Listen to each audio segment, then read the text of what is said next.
Olá, meus irmãos, é um prazer fazer esta mensagem, este comunicado a todos vocês, que é uma pequena síntese da prestação de contas da nossa gestão 2011-2015.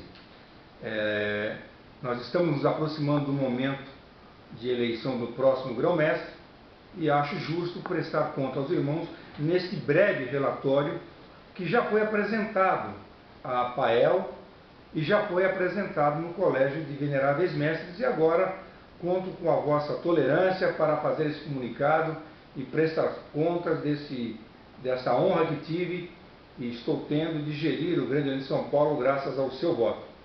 Nós fomos empossados em 2011, para 4 anos, estamos encerrando agora, e gostaria de prestar conta de alguns números, de alguns dados com relação à administração, à evolução do Grande Oriente de São Paulo.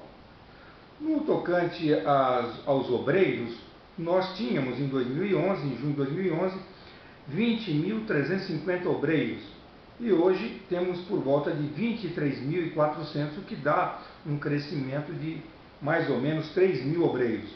As oficinas eram na época 696 e agora estamos com 792.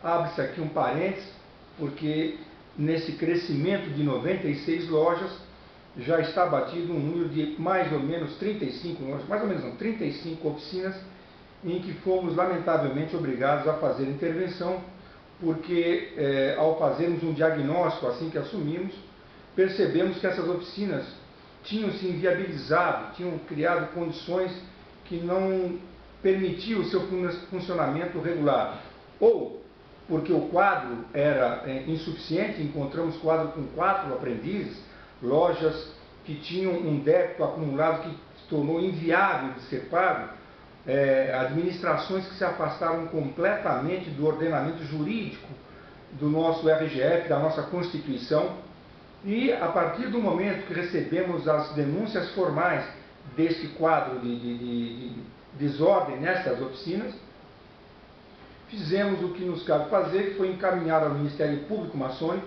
e esse ao Judiciário, e que culminou com o fechamento dessas oficinas por sua inviabilidade, e a grande maioria deste quadro se originou por uma mistura de funções que encontramos aqui entre a Secretaria da Guarda dos Selos e a Secretaria de Relações Internas, que a parte documental, a parte funcional estava um pouco, não muito clara.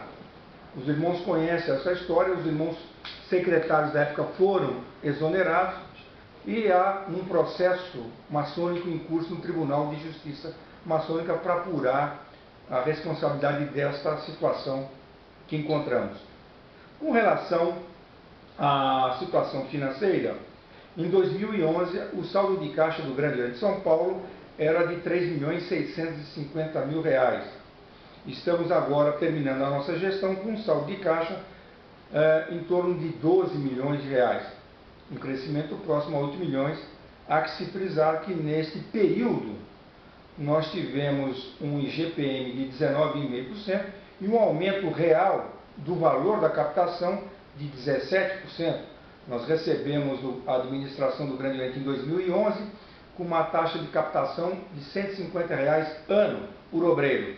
Estamos entregando agora com uma taxa de captação de R$175 por obreiro ano.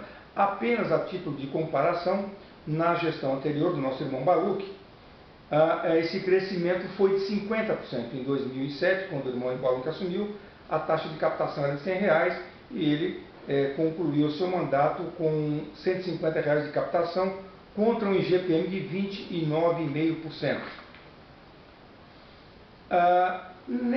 Neste momento particular que estamos de campanha eleitoral, muitas postagens na internet fazem alusão a informações técnicas e financeiras sobre a gestão do Grande Oriente de São Paulo, que nos causa um pouco de surpresa, porque nós não fomos consultados e os números, porque temos isso à nossa mão, à disposição de todos os irmãos.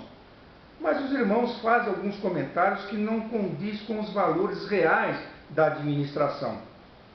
o irmão Sérgio Rodrigues fez um comentário com relação à análise de programas e comparativo de resultados que não condiz com esses números que apresentei. O irmão Giacalha, idem. O irmão Giacalha se lembra os irmãos que na gestão anterior da mesa diretora da PAEL, quando ele então era o secretário, propôs que os irmãos incentivassem as lojas a não fazer a captação anual enquanto houvesse saldo positivo no Grande São Paulo. Uma sugestão estranha, mas alguma razão ele não devia ter algum objetivo de sugestão administrativa, suponho eu. Entre os números que o irmão Giacalha cita, ele fala sobre o superávit do Grande Oriente. E não leva em consideração o que é que gera esse superávit. Entre outras coisas, os irmãos sabem que a nossa lei orçamentária, por exemplo, de 2011 ainda não foi aprovada, o que nos obriga a administrar com o duodécimo do exercício anterior. Mas temos que prever todas as despesas. Continuamos fazendo a nossa austeridade administrativa, reduzindo custos. E quando se aplica a captação, é quase um ano depois dessa previsão, quando então temos um número diferente de obreiros e lojas, que acaba por produzir uma arrecadação maior do que aquela inicialmente prevista. Mas se não fosse apenas isso, temos números interessantes que o irmão esqueceu de consultar. Por exemplo, quanto nós tínhamos de despesa com telefonia em 2010? 136 mil reais. Quanto temos de telefonia, despesa de telefonia em 2015, em 2014? 46 mil reais. Isso é um trabalho de gestão. Nós não deixamos de atender o telefone e nem de fazer ligações, mas o irmão esqueceu de fazer essa análise.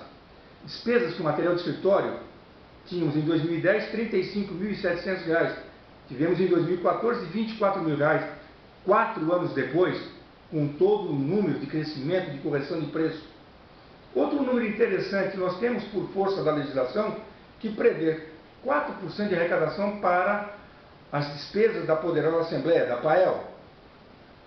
Nesses 4 anos foram previstos orçamentariamente 595 mil reais para aquela Casa de Leis. E eles consumiram apenas 292 mil reais. O remanescente vai para a reserva financeira do Grande Oriente. Fica à disposição e aplicado em nome do Grande Oriente. É patrimônio do Grande Oriente, não do grão-mestrado.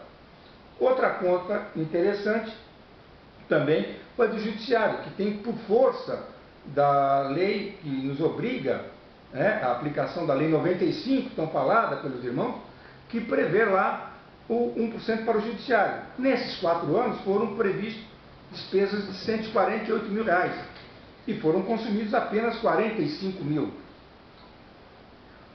Um outro dado que gera superávit econômico é o fundo de contingenciamento, que era limitado em 500 mil reais na gestão anterior e foi alterado nesta por decisão da Lei de Diretrizes Orçamentárias, a lei que permitiu que nós fizéssemos uma captação específica, levando o fundo de contingenciamento de 500 mil para 1.200.000 reais. Essa diferença também está no superávit econômico. Então, são dados técnicos que justificam o porquê do superávit.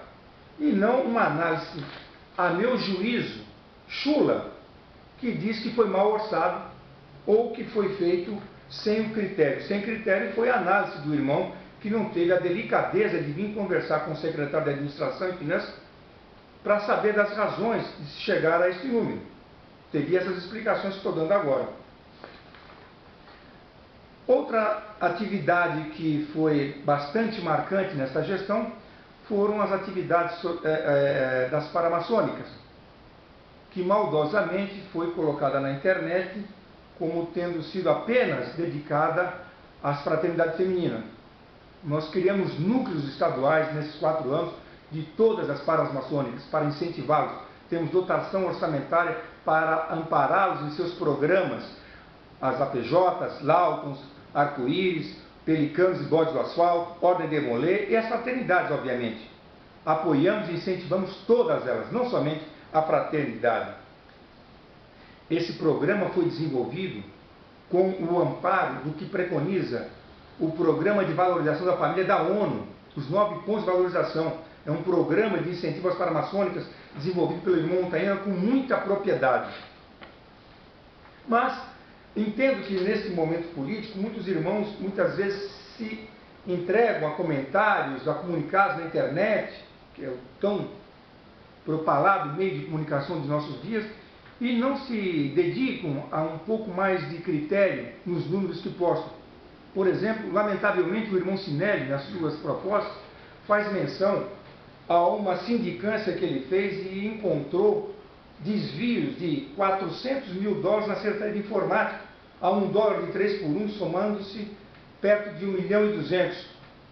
E quando eu indaguei, porque não sabia de que número ele estava falando, ele, sim, isso foi no ano de 95 a 2001, mas não foi o que ele postou na internet e não é o comentário que ele tem feito nas oficinas que visita. Ora, se estamos no momento eleitoral, ao fazer um comentário desse, sugere que se refira à atual administração. Agora, ele encaminhou um relatório dizendo a que período se referia, um período que nem aqui estávamos na administração do Grande Oriente.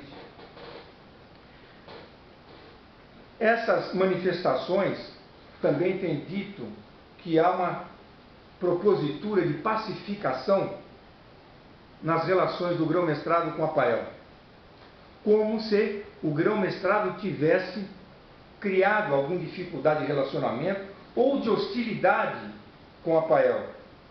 Me permitam os irmãos relembrar o que ocorreu e ocorre até hoje, porque esse tipo de sugestão é uma falta de respeito com a capacidade de análise e reflexão dos irmãos, é uma falta de respeito com a inteligência do homem maçom, que no dia 7 vai exercer o seu sagrado direito de voto nos destinos do Grande Oriente de São Paulo. Temos um momento ímpar nas eleições do Grande Oriente de São Paulo. É a primeira vez que temos 3 chapas num perfeito exercício de democracia. É muito saudável que assim seja, porque podemos analisar mais de uma proposta. Mas dizer que a pacificação vem depois de um momento em que o grão-mestrado teria dificultado essa relação, ora, meus irmãos, vamos lembrar o que aconteceu logo após a nossa eleição, quando a mesa diretora, não o plenário da APAEL, a mesa diretora, então presidida pelo irmão Fauzi, não aceitou a decisão do Tribunal Eleitoral de São Paulo, se insurgiu contra o resultado, recorreu contra esse resultado, inclusive até Brasília. E não fora apenas isso, como se candidato fosse, e não o era, tomou para si essa discussão, passou a ter ações objetivas de agressão à instituição Grande Oriente de São Paulo. Foi o irmão Fauzi, presidente da APAEL, que manda uma carta ao Banco do Brasil, intimidando o gerente de nossa conta, dizendo que nós não tínhamos competência legal para gerir as finanças do Grande Oriente e que eles seriam corresponsáveis com esse risco. O gerente do banco suspendeu a movimentação da nossa conta por quase 30 dias, criando constrangimento aos pagamentos que o Grande Oriente tem que fazer normalmente na sua administração, a cheques da mútua que são pagos à cunhada e herdeiros e que às vezes levam 15, 20 dias para serem depositados e quando foram, a conta estava suspensa. Débitos de serviços que são feitos normalmente em conta corrente não foram feitos, ocasionando multas. E fez mais. Assistido judicialmente pelo nosso irmão Raimundo Hermes, entra com um pedido de intervenção judicial no Fórum João Mendes, solicitando que fosse designado um interventor judicial. Corremos o risco, como ocorreu no Grande Oriente de França, em que uma senhora foi indicada interventora judicial. Agrediu a instituição maçônica Grande Oriente de São Paulo. Ele não para por aí. Mandou uma carta ao diretor do Banco Central, insinuando imparcialidade na conduta profissional do irmão José Moretson de Castro, procurador federal por 38 anos, uma carreira ilibada, dizendo que ele estava sendo possivelmente tendencioso na sua administração profissional lá, como era aqui como juiz maçom. Nessas tentativas de agressão ao Grande Oriente de São Paulo, o irmão cometeu também o crime de delação de maçons do mundo profano ao mundo profano, porque nas suas peças disse quais eram os maçons que participavam do tribunal e que função tinham. E esses irmãos, ou muitos deles, também lá na sua vida profissional, têm cargos no fórum. E assim tem sido a postura da mesa diretora da APAEL, tentando a todo momento criar constrangimento à administração do Grande Oriente, ou pelo menos a esse grão-mestrado. E agora se colocam como se tivesse a solução da pacificação. Lembro que durante todo esse tempo tive como meu adjunto o irmão Baruch. E o irmão Baruch jamais fez uso desse conhecimento, dessa experiência, da sua vivência parlamentar, para tentar suavizar a relação da mesa diretora da APAEL para com o grão-mestrado. Fazia parte também da gestão anterior da mesa diretora o seu candidato adjunto, o irmão Camel. Então fica muito fácil propor uma pacificação depois de ter criado toda essa dificuldade, vocês não acham? Enfim, os números da gestão do Grande Oriente de São Paulo foram esses. Foi para isso que fui eleito e empossado. O meu compromisso era com gestão administrativa e o fiz. Se não fiz melhor ou mais, foram por essas dificuldades de relacionamento que não foram de forma nenhuma plantados ou sugeridos por mim. Muito obrigado, meus irmãos, pela vossa paciência. Tenham todos o seu momento íntimo de reflexão e exerçamos todos nós, sábado, dia 7, o nosso direito democrático de eleger os futuros dirigentes, sejam eles quais forem, os nossos próximos grãos-mestres, para o engrandecimento do Grande Oriente de São Paulo. Até logo, muito obrigado.